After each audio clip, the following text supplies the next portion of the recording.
Seated बाल विकास crash course में video lecture number 1 रहेगा। पहला चैप्टर है आपका बाल विकास की अवधारणा और इसका अधिगम के साथ क्या संबंध है। तो टॉपिक वाइज आपको अगर हम कराएंगे सीडीपी तो कैसा रहेगा, ये पहला लेक्चर है। अगर आपका सपोर्ट मिलेगा इस वीडियो पे तो आगे इसका पार्ट 2 अपलोड किया जाएगा। इसके अलावा अनअकैडमी की ऐप में रिवीजन कोर्स बिल्कुल फ्री शुरू किया जा रहा है। इसकी क्लासेज 16 दिसंबर से स्टार्ट हो चुकी है। रेफरल कोड रहेगा वन डे एग्जाम स्टडी, जिससे आप इन क्लासेज को बिल्कुल फ्री में एनरोल कर पाएंगे। लिंक नीचे डिस्क्रिप्शन बॉक्स में मिल जाएगा। इसके अलावा रीड के लिए भी कोर्स शुरू हो रहा है। तो चलिए शुरू करते।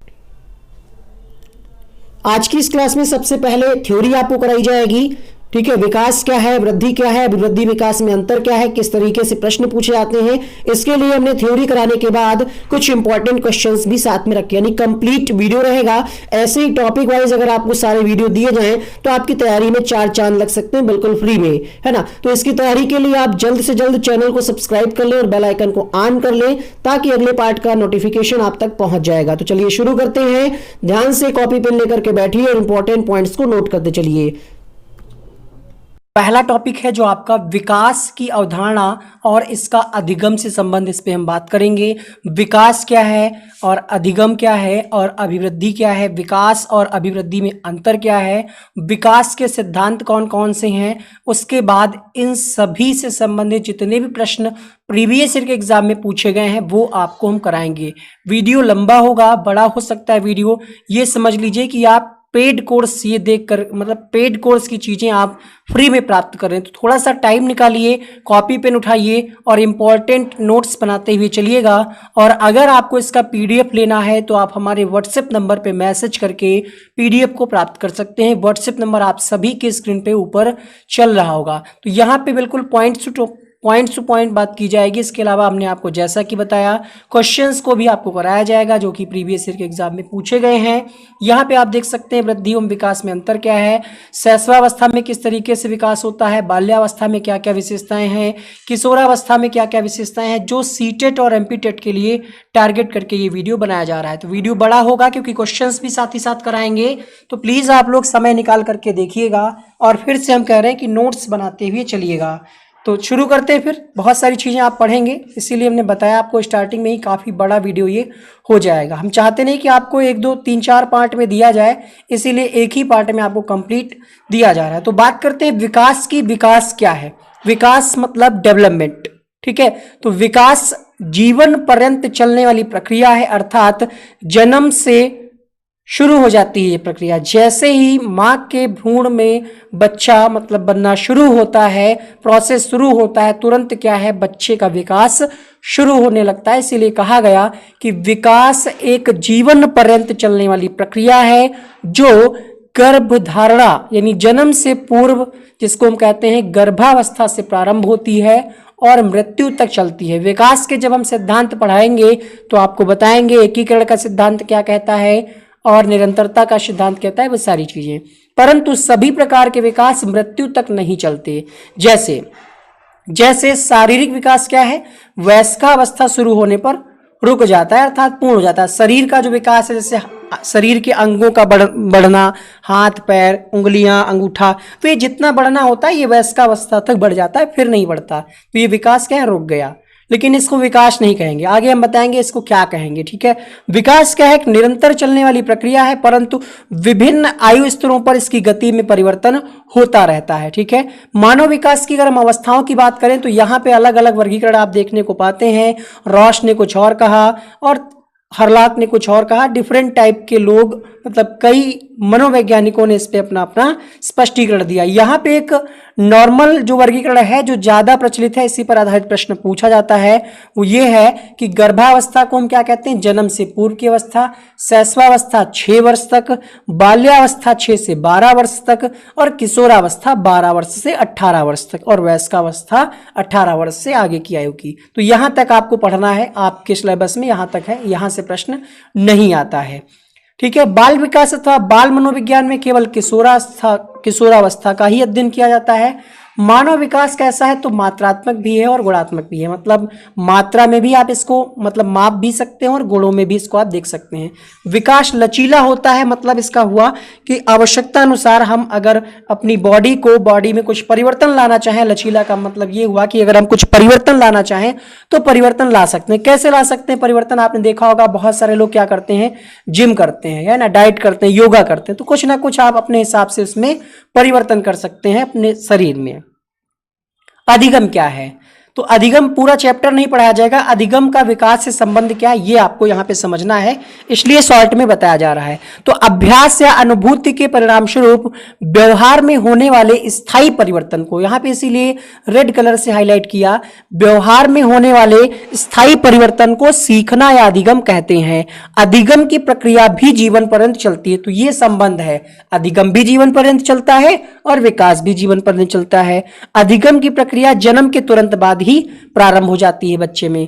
तो विकास के बारे में हमने आपको बताया कि यह सतत प्रक्रिया है, इसमें गुणात्मक और मात्रात्मक यानी परिमाणात्मक दोनों प्रकार के परिवर्तन होते हैं। विकास न समाप्त होने वाली प्रक्रिया है, यह निरंतरता के सिद्धांत पर संबंधित है। यह प्रश्न आपसे बहुत बार पूछा गया है। बाल मनोविज्ञान की अगर हम बात करें, बाल मनोविज्ञान क्या है, तो गर्भावस्था से लेकर कहा जाता है।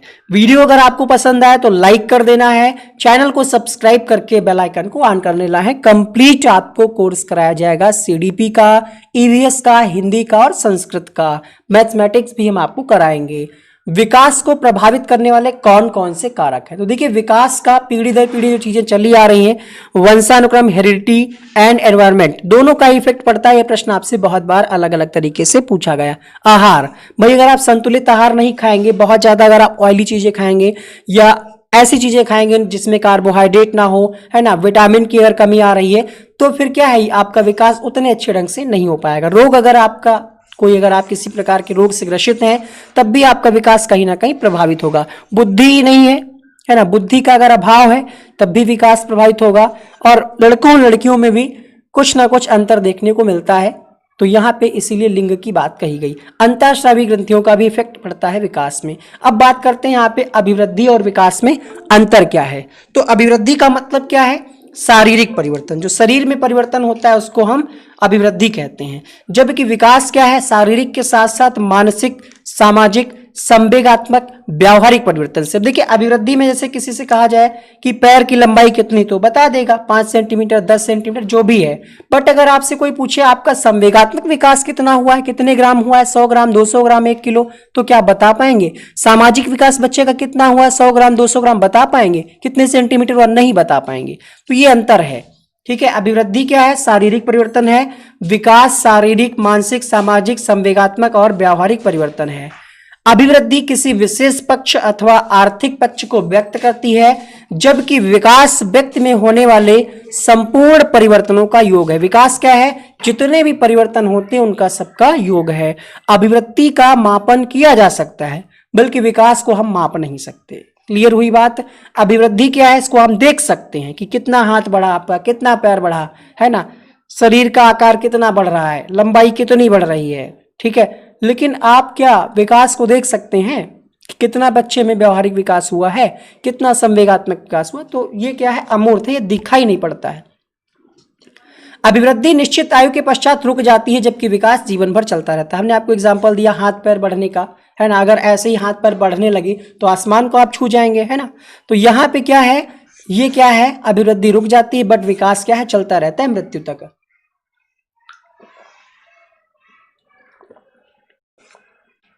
पॉइंट नंबर 6 देखिएगा, प्रत्येक बालक में अभिवृद्धि समान नहीं होती, लेकिन विकास के पदों में समानता पाई जाती है।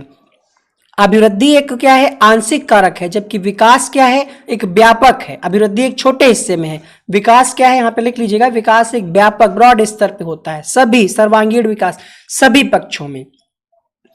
अभिवृद्धि आकार का बढ़ना है, जबकि विकास रूप और आकार में परिवर्तन है ना। यहाँ पे सिर्फ आकार, बट यहाँ पे क्या? रूप और आकार दोनों में परिवर्तन। अभिवृद्धि शरीर से आशय, शरीर में मात्रात्मक परिवर्तन से, मतलब अभिवृद्धि से आशय क्या है? शरीर में मात्रात्मक परिवर्तन, जबकि विकास का मतलब क्या है? गुणात्मक परिवर्तन, गुण कहे या रूप कहे। अभिवृद्धि क्या है? बाहरी तत्व है, अभिवृद्धि दिखाई पड़ेगी, विकास दिखाई नहीं पड़ेगा। ठीक है, ये चीजें हमने आपको बता दी है कि वृद्धि क्या है, संकुचित अर्थ में है, विकास व्यापक अर्थ में है। यहाँ पे शारीरिक संवेगात्मक होता है और यहाँ पे सिर्फ शारीरिक होता है या किसी एक हिस्से में ही होता है। ये भौतिक विकास है, आपको दिखाई पड़ेगा, ये गुणों में विकास है। ये केवल शारीरिक होता है, इसमें कार्यकुशलता भी बढ़ती है।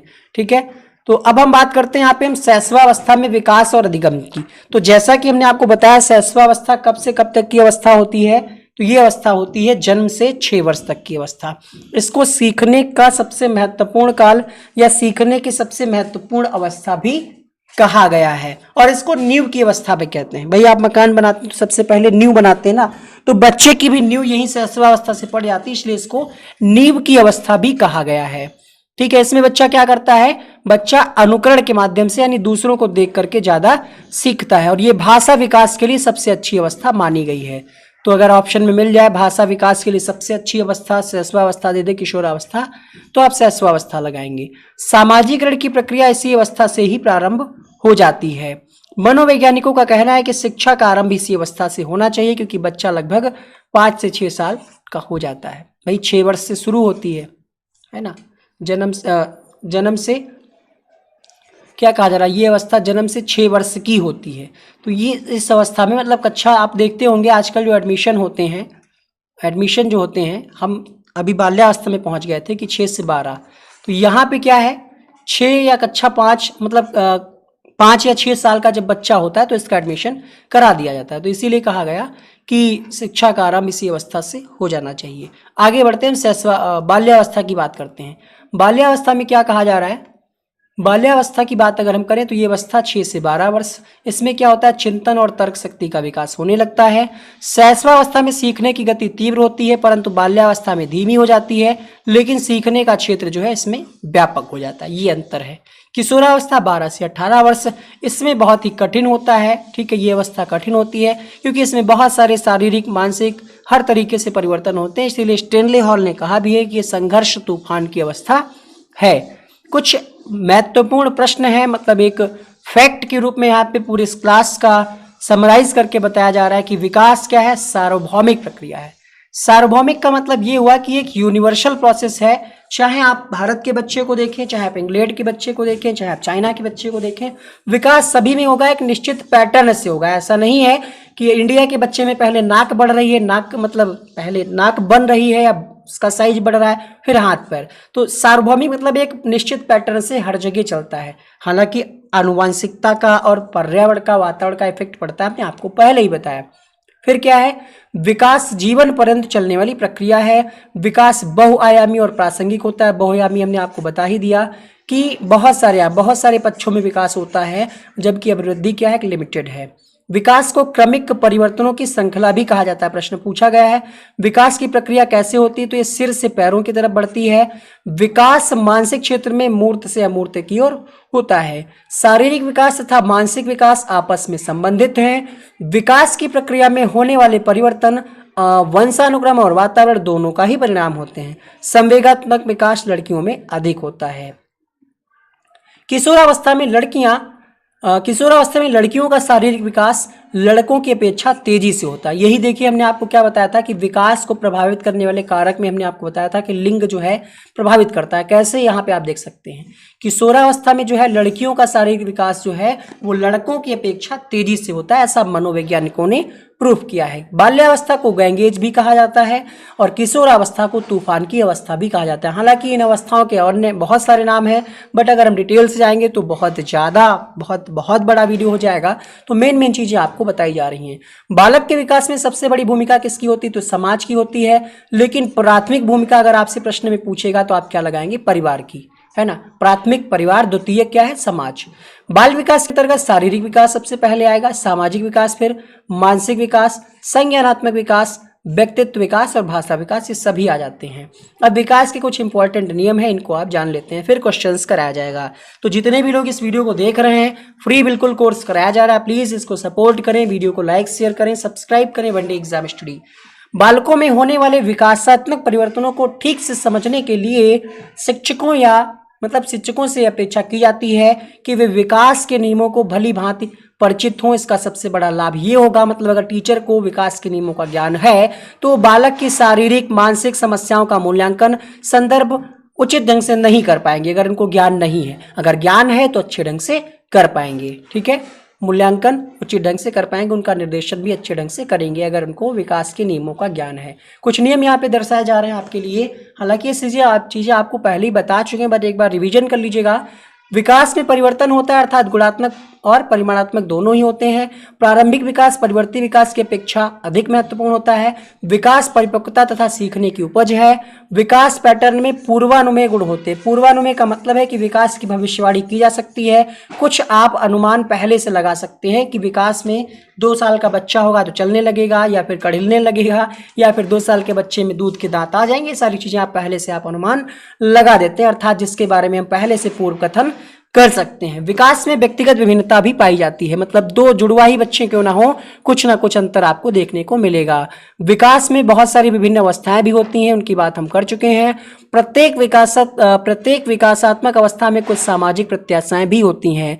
विकास के प्रत्येक क्षेत्र में कुछ अन्य रहित कठिनाइयां होती हैं, अर्थात विकास में संभावित खतरे और कुछ चुनौतियां भी हैं। विकास की विभिन्न अवस्थाओं में सुख शांति एक समान जैसी नहीं होती। विकास वर्तुलाकार होता है, ध्यान दीजिएगा, यहाँ पे ऐसे होता है विकास, है ना, कभी तेज गति से कभी कम। लंबाकार नहीं होता कि ऐसे हम सीधे बिल्कुल, है ना, ये लंब पड़ता है, वही कहा जा रहा है कि विकास लंबाकार ना होकर के वर्तुलाकार होता है। विकास कैसे होता है, तो सामान्य की विशिष्ट की ओर होता है। विकास की विभिन्न अवस्थाओं में सो ये बता ही चुके हैं आपको, ये भी बता चुके हैं, वंशानुक्रम वातावरण। प्रारंभिक विकास परवर्ती विकास से अधिक महत्वपूर्ण होता है। प्रत्येक विकास अवस्था में कुछ सामाजिक, ये भी हो चुका है, ठीक है। अब हम बात करते हैं सिद्धांत की। तो पहला सिद्धांत यहाँ पे निरंतरता का सिद्धांत है। इसका मतलब क्या हुआ कि विकास एक निरंतर चलने वाली प्रक्रिया है जो गर्भावस्था से शुरू होती है और मृत्यु तक चलती है। तो ये हम आपको बता चुके हैं किसके अंतर्गत आएगा, ये निरंतरता के सिद्धांत के अंतर्गत आएगा।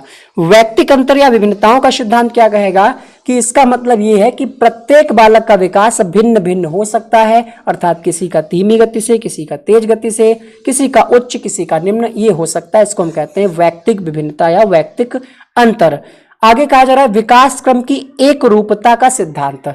इसके अनुसार एक क्रम होता है, एक पैटर्न से विकास चलेगा, है ना, वो हम बदल नहीं सकते, वो चाहे इंडिया का बच्चा हो चाहे किसी अन्य देश का। जैसे कि प्रत्येक बालक क्या करता है, पूरे वाक्य बोलना सीखता है या पहले सबसे अक्षर बोलना सीखता है। तो आपको खुद पता है कि पहले क्या है, बच्चा, यहाँ पे थोड़ा सा टाइपिंग मिस्टेक है, इसको भी इग्नोर करिएगा। पहले बच्चा अक्षरों को, फिर शब्दों को, फिर वाक्य बोलना सीखता है।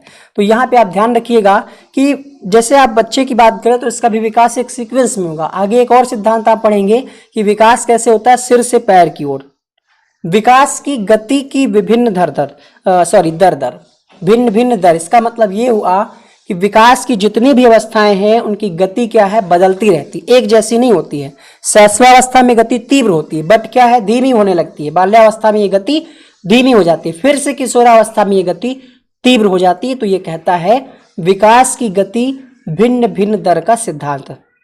विकास सामान्य से विशिष्ट की ओर होता है, मतलब ये हुआ कि शुरू में किसी भी क्रिया सामान्य रूप से बच्चा सीखता है, फिर विशिष्ट, है ना। जैसे बालक शुरू में किसी वस्तु को उठाने के लिए दोनों हाथों का सहारा लेता है, धीरे धीरे वो एक उंगली से उठाने लगता है, फिर अंगूठे की मदद से, फिर वो बारीक पेपर्स को भी उठाना सीख जाता है। पहले बच्चा क्या ऐसे दोनों हाथ से पकड़ेगा किसी चीज को, फिर वो उंगली से।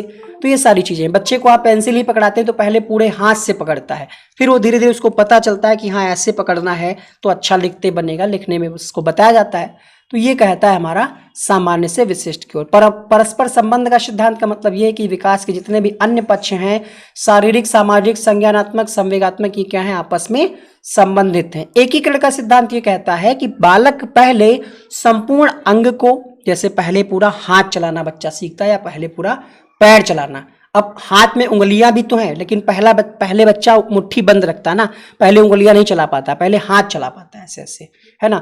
तो इसके अनुसार क्या है, पहले बच्चा संपूर्ण अंग को चलाना सीखता है और फिर अंग के भागों को। बात समझ में आई? अगला देखिए, फिर एक साथ भी चला सकता है। दिशा की बात करें, यहां से हर बार प्रश्न पूछा जाता है, तो इसको हम कहते हैं मस्तकाधुमुखी सिद्धांत, है ना। इसमें क्या होता है, विकास में पहले बच्चा कैसे होता है, पहले सिर का विकास, सिर से पैर की ओर, है ना। पहले बच्चा क्या है, गर्दन संभालना सीखता है, फिर बैठना, फिर घुटनों के बल चलना, फिर खड़े होकर सहारे से चलना, फिर बिना सहारे के चलना। तो ये सब बच्चा क्या है, एक सीक्वेंस में सीखता रहता है।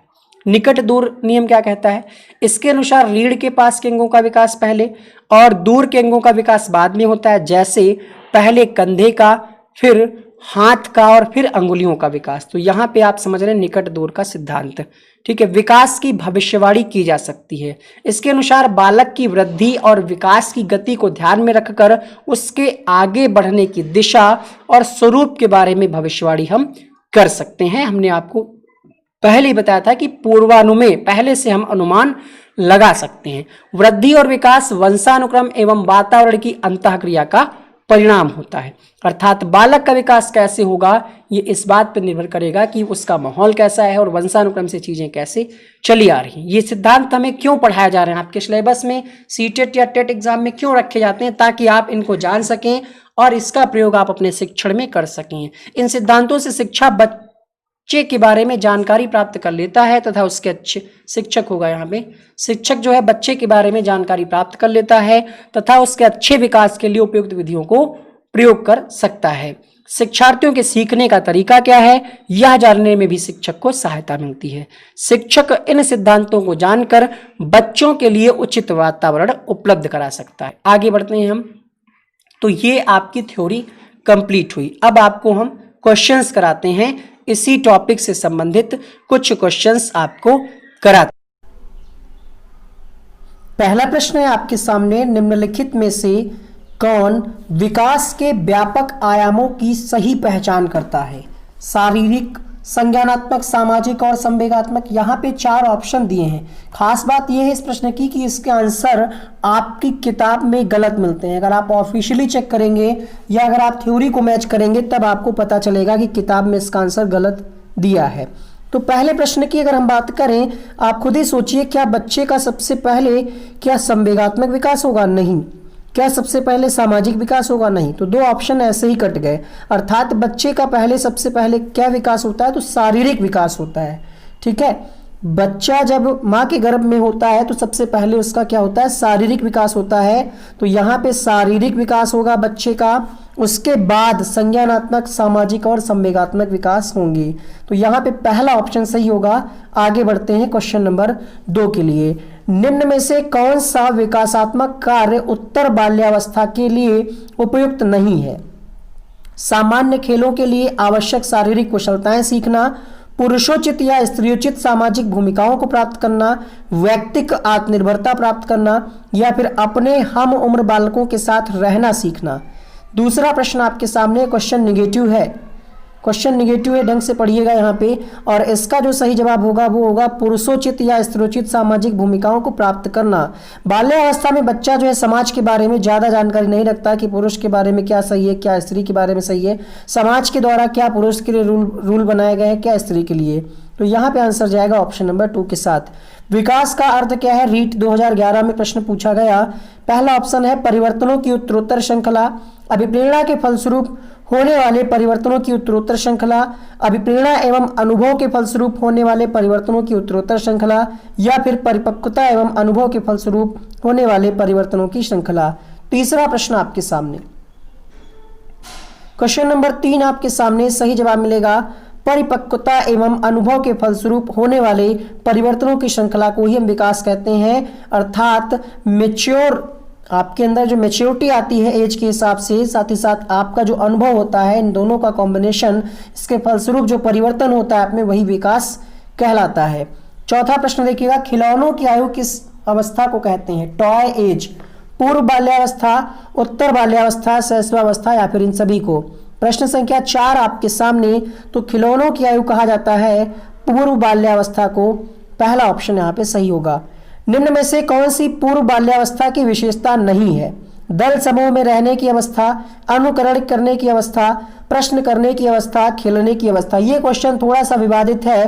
फिलहाल अगर हम अपनी बात करें दिए गए क्वेश्चन के हिसाब से, अगर ऑफिशियली आप मानेंगे तो दल समूह में रहने की अवस्था ये बाल्यावस्था से संबंधित नहीं है। कई किताबें ये भी लिखती हैं कि दल समूह में बच्चा उत्तर बाल्यावस्था से शुरू कर देता है, इसलिए यहाँ पे सही होगा आंसर, क्योंकि पूर्व बाल्यावस्था की विशेषता नहीं पूछ रहा है, ये विशेषता जो है ये उत्तर बाल्यावस्था की है। तो आंसर जाएगा ऑप्शन नंबर ए के साथ। उत्तर बाल्यावस्था में बालक भौतिक वस्तुओं में किस आवश्यक तत्व में परिवर्तन समझने लगते हैं? द्रव्यमान, द्रव्यमान और संख्या, संख्या या फिर द्रव्यमान, संख्या और क्षेत्र। प्रश्न संख्या 6 आपके सामने। तो द्रव्यमान, संख्या और क्षेत्र में परिवर्तन समझने लगते हैं बच्चे उत्तर बाल्यावस्था में। अगला प्रश्न देखिएगा, प्रश्न संख्या 7। शर्म तथा गर्व जैसी भावना का विकास किस अवस्था में होता है? क्वेश्चन नंबर 7 आपके सामने। शैशवावस्था, बाल्यावस्था, किशोरावस्था या फिर वृद्धावस्था। 7वां प्रश्न आंसर जाएगा यहाँ पे बाल्यावस्था के साथ। अगर आपको इस पर भी डिटेल वीडियो चाहिए कि बाल्यावस्था, शैशवावस्था, किशोरावस्था की क्या क्या विशेषताएं हैं, तो कमेंट बॉक्स में लिखिएगा। 8वां प्रश्न देखिएगा, शैशवावस्था की मुख्य विशेषता नहीं है सीखने की प्रक्रिया में तीव्रता, जिज्ञासा की प्रवृत्ति, चिंतन प्रक्रिया या फिर अनुकरण द्वारा सीखने की प्रवृत्ति। देखिए, शैशवावस्था में बच्चा अनुकरण के द्वारा तो सीखता है, जिज्ञासा मतलब जानने की इच्छा भी रहती है, सीखने की तीव्रता भी रहती है, लेकिन चिंतन करने की क्षमता बालक में नहीं पाई जाती है। तो यहाँ पे इस हिसाब से क्वेश्चन नंबर 8 के लिए जो उत्तर होगा वो होगा ऑप्शन नंबर सी। किस मनोवैज्ञानिक के अनुसार विकास एक सतत और धीमी प्रक्रिया है? कॉलसैनिक, पियाजे, स्किनर या फिर हरलॉक। क्वेश्चन नंबर 9 आपके सामने। तो स्किनर ऐसा मानते हैं कि विकास सतत तो है लेकिन धीमी प्रक्रिया है, मतलब धीरे धीरे होती है। बाल्यावस्था होती है। क्वेश्चन नंबर 10 आपके सामने। तो बाल्यावस्था होती है 12 वर्ष तक की अवस्था बाल्यावस्था कहलाती है। आंसर जाएगा ऑप्शन नंबर बी के साथ। व्यक्तित्व विकास की अवस्था है। व्यक्तित्व का विकास बच्चे में कब किसके फलस्वरूप होता है? 11वां प्रश्न आपके सामने। तो जब अधिगम होगा और वृद्धि होगी, तो ये अवस्था अधिगम एवं वृद्धि की अवस्था व्यक्तित्व विकास की अवस्था है। पहला ऑप्शन यहाँ पे सही होगा। विकास में वृद्धि से क्या तात्पर्य है? विकास में अगर वृद्धि हो रही तो इसका मतलब क्या है? ज्ञान में वृद्धि, संवेग में वृद्धि, वजन में वृद्धि या फिर आकार, सोच, समझ, कौशलों में वृद्धि। क्वेश्चन नंबर 12 आपके सामने। आंसर जाएगा आकार, सोच, समझ और कौशल में वृद्धि, अर्थात विकास में वृद्धि।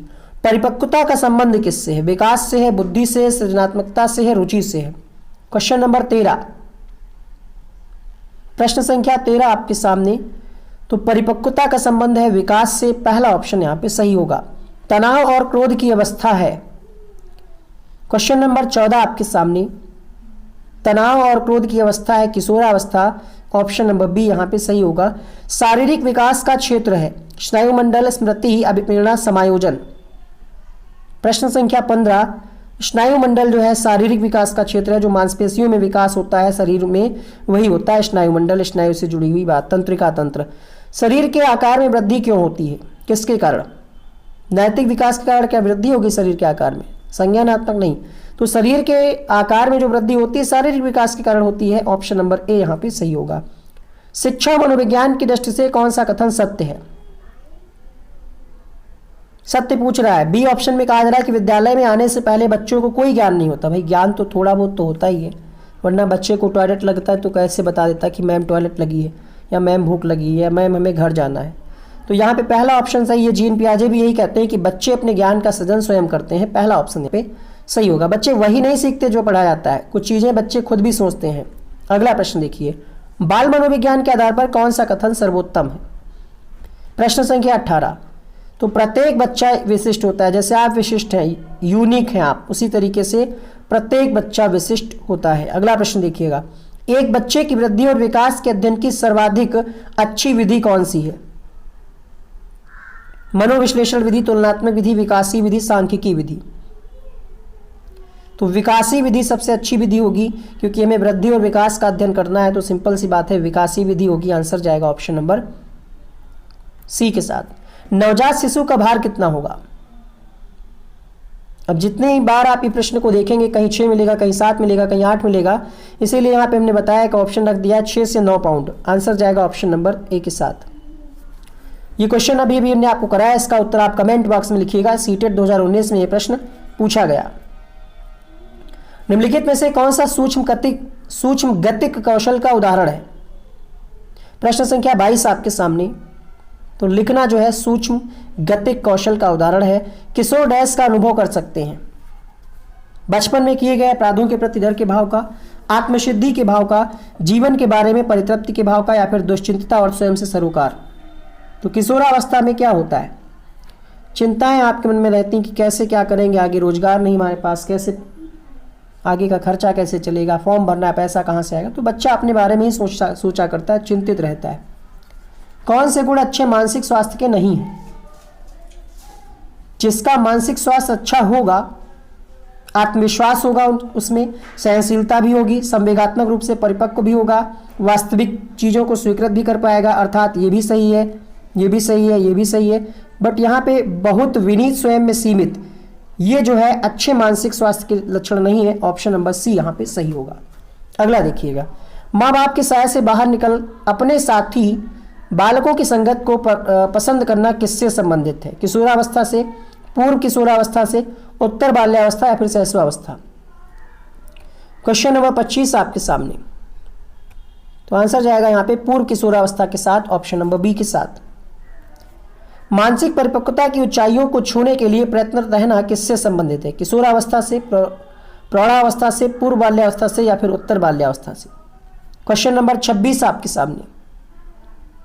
मानसिक परिपक्वता की ऊंचाइयों को छूने के लिए प्रयत्नरत रहना ये किशोरावस्था से संबंधित है, पहला ऑप्शन यहाँ पे सही होगा। शैशवावस्था में बच्चों के क्रियाकलाप डैश होते हैं?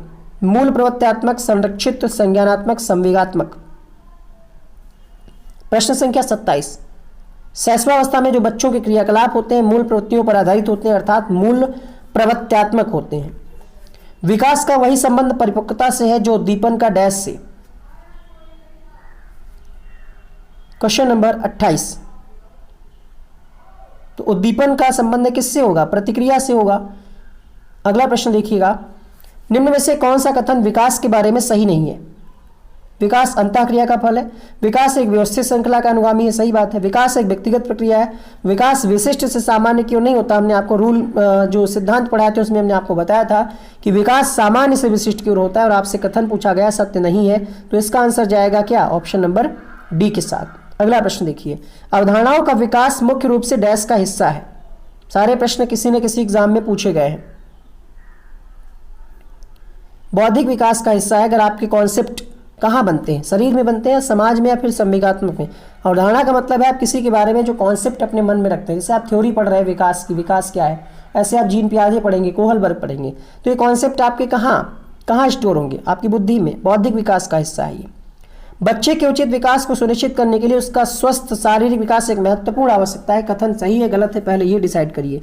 तो ये कथन गलत तो नहीं होगा, ये कथन गलत नहीं होगा, तो गलत वाले ऑप्शन हटा दीजिएगा। अब सही है तो क्यों सही है? क्योंकि शारीरिक विकास विकास के अन्य पक्षों से संबंधित है, अर्थात इस प्रश्न का जो उत्तर होगा वो होगा आपका ऑप्शन नंबर सी के साथ। एक 13 वर्षीय बालक बात बात में अपने बड़ों से झगड़ा करने लगता है और हमेशा स्वयं को सही साबित करने की कोशिश करता है, वह विकास की किस अवस्था में है?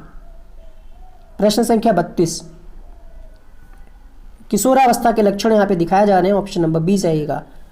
प्राथमिक शिक्षक के लिए बाल मनोविज्ञान का ज्ञान आवश्यक है, क्यों? प्रश्न संख्या 33। वीडियो को अगर आप रिकॉर्डिंग देख रहे हैं तो आप प्लीज इसके नोट्स जरूर बनाइएगा। प्रश्न संख्या 33, क्यों पढ़ाया जाता है बच्चे को?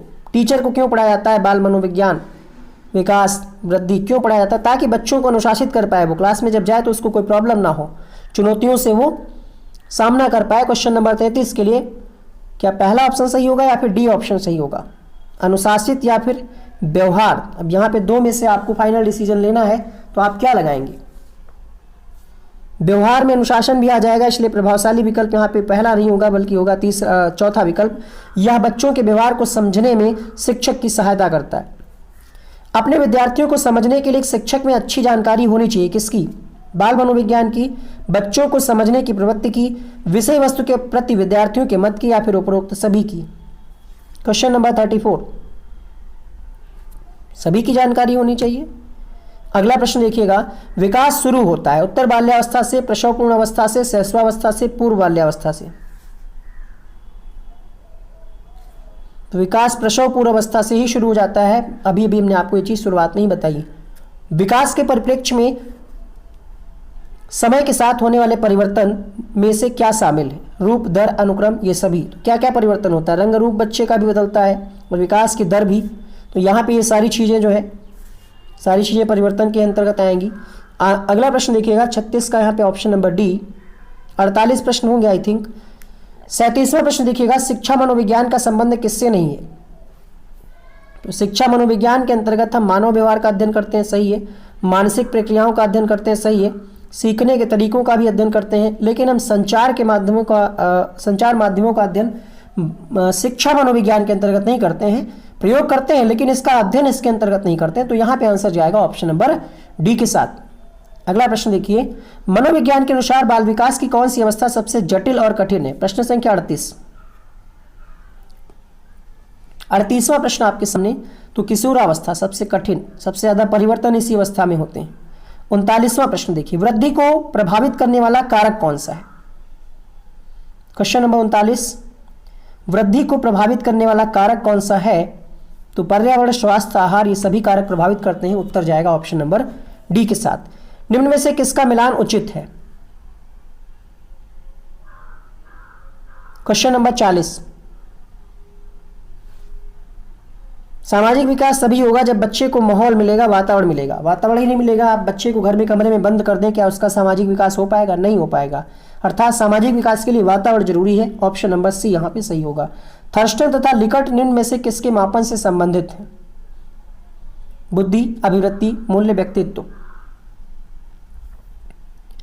थर्स्टन और लिकट का संबंध किससे है? अभिवृत्ति से, एटीट्यूड से है। तो यहाँ पे बी ऑप्शन सही होगा। विकास के उस काल को, किस काल को अत्यधिक दबाव और तनाव का काल कहते हैं? अभी भी हमने आपको बताया।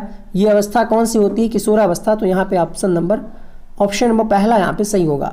अगला प्रश्न देखिए, मानव विकास डैश है, मात्रात्मक, गुणात्मक, कुछ सीमा तक, अमापनीय या फिर ए और डी, अर्थात मात्रात्मक और गुणात्मक दोनों। क्वेश्चन नंबर 43, आंसर जाएगा यहाँ पे मात्रात्मक और गुणात्मक दोनों ही है, विकास की ये विशेषता है। तो डी ऑप्शन सही होगा। ये प्रश्न अभी भी मैं आपको करा ही चुके हैं। सी ऑप्शन इसका हमने आपको बताया था, क्योंकि विकास के सारे पक्ष आपस में एक दूसरे से संबंधित। पक्ष की अगर हम बात करें तो सामाजिक विकास, नैतिक विकास, संवेगात्मक विकास, है ना, ये आपस में कहीं ना कहीं संबंधित होते हैं। शैशवाकाल की अवधि क्या होगी? Question number 45। जब ये प्रश्न पूछा गया था तो इसका आंसर दिया गया था जन्म से 2 वर्ष। फिलहाल इस क्वेश्चन में विवाद है। अगर आप अलग अलग मनोवैज्ञानिकों का वर्गीकरण देखेंगे तो कुछ मनोवैज्ञानिक अलग अलग वर्गीकरण करते हैं, तो ये आप चेक कर लीजिएगा। वैसे ऐसा प्रश्न अब नहीं पूछा जाता है, जिसमें अगर पूछा भी जाएगा तो उसके हिसाब से उनको ऑप्शन देना पड़ेगा। यहाँ पे जन्म से 2 भी दिया है, 3 भी दिया है, 2 से 3 भी दिया है, तो थोड़ा सा ये विवाद का मुद्दा है। हम दिखा देते हैं यहाँ पे आपको किसके अनुसार क्या है वर्गीकरण, आप यहाँ पे देख लीजिएगा। निम्नलिखित में से कौन सा कथन विकास और अधिगम के बीच संबंध को सर्वश्रेष्ठ रूप में जोड़ता है? क्वेश्चन नंबर 46, विकास अधिगम से स्वतंत्र है, मतलब अलग अलग दोनों चीजें, विकास और अधिगम नहीं भाई। अधिगम विकास के पीछे रहता है, नहीं साथ साथ चलता है। तो यहाँ पे आंसर जाएगा अधिगम और विकास एक जटिल तरीके से अंतः संबंधित है, मतलब आपस में कहीं ना कहीं संबंध जरूर है। जैसे जैसे आपका विकास होता है आप चीज़ों को सीखने लगते हैं, अधिगम होने लगता है। अभी बच्चा पैदा हो, ठीक है, क्या वो सीख पाएगा सारी चीज़ों को? नहीं ना। जैसे जैसे बच्चे का विकास होगा, उम्र बढ़ेगी, उसी तरीके से वो सीखना शुरू कर देता है और आगे सीखता ही रहता है पूरी जिंदगी भर। निम्नलिखित में से कौन सा आयु समूह परिवर्ती बाल्यावस्था श्रेणी के अंतर्गत आता है? बाल्यावस्था समूह परिवर्ती का मतलब समझ रहे हैं? क्वेश्चन नंबर 47 देखिए, 6 से 11 वर्ष। आंसर जाएगा यहाँ पे ऑप्शन नंबर, आंसर होगा यहाँ पे प्रश्न संख्या 47 के लिए ऑप्शन नंबर बी के साथ 6 से 11 वर्ष। 48वां प्रश्न देखिएगा, संज्ञानात्मक विकास निम्न में से किसके द्वारा समर्पित होता है? ज़्यादा से ज़्यादा परीक्षाएं कराएं। पारंपरिक की बात अब नहीं होती है मनोविज्ञान के अंतर्गत, क्योंकि वर्तमान में जो मनोविज्ञान है व्यवहार का विज्ञान है। तो सबसे ज़्यादा क्या जरूरी है इन सब में? वातावरण सबसे ज़्यादा जरूरी है। आंसर जाएगा यहाँ पे विविधतापूर्ण वातावरण उपलब्ध कराना। तो यहाँ पे 48 का ऑप्शन नंबर सी सही होगा। उम्मीद करते हैं ये वीडियो आपको पसंद आया होगा, तो कमेंट करके जरूर बताइएगा कि इसका पार्ट 2 अपलोड किया जाए और बाकी सारे थ्योरीज आपको करा दी जाए या फिर नहीं। और यहाँ पे एनसीएफ का वीडियो बन करके आ रहा है, इसके अलावा यहाँ पे एनसीएफ के अलावा एक और वीडियो बन करके आ रहा होगा, इस पे से आप क्लिक करके देख सकते हैं। थैंक यू सो मच इस वीडियो को देखने के लिए।